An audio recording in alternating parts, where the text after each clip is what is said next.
school and ready for an FM system. It's a radio aid, and Gwen's got a shoe that fits on the bottom of her hearing aid. And then that's my FM system that we use. And what's that, Gwen? Good listening. Good listening. And then when we need good listening, Mummy puts it on, and we have good listening in nursery. We don't need good listening now, but in certain situations we use good listening. We use good listening when we're reading stories, and we use it in a car. Story. We get a story after. We'll do a story at night time. And then as soon as we're ready to go out the house, we usually walk to school or even in the car. Radio aid goes on. It's on whenever we're outside, especially walking. If Gwen's just in the back garden, then no, I don't use it. I just let her get on and play. But if we're out on the bike, scootering, walking to the shop, going over the fields with the dogs, we'll take it, because then if we see anything, a bird or any wildlife, you know, we can point it out and she gets it clearly and she's not missing out. So if she's on ahead of us, we can say, oh look Gwen, there's a, and she's not missing out on it, where before she hasn't got a radio aid, then there'd be no point saying anything because she wouldn't hear.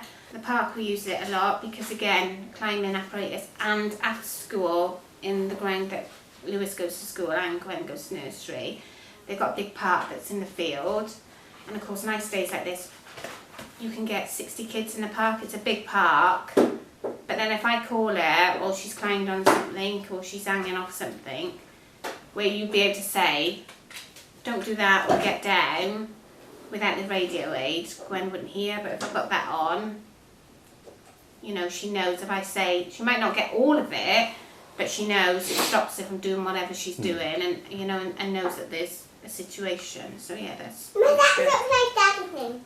yeah, da for Daddy. Yeah, I was going to be a lifeline in school, for the teachers' side of it, obviously, because just going from a playgroup now that she goes to into nursery, so she's gone from having 10 children at playgroup to going into a situation of 20 children, 25 children.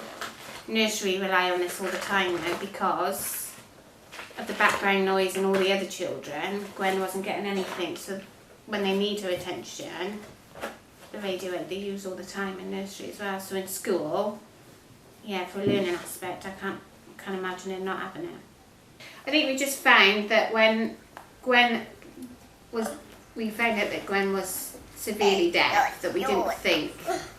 Yeah, we don't know which way to turn. We couldn't even imagine Gwen being like she is now, and now she's So you exceeded everything that we ever imagined. First off, we just imagined the worst case scenario. You just want to look 3 years forward, didn't you? So, Yeah. that's what we want. And now, that's how we feel a little bit now. We want to see her settled in school.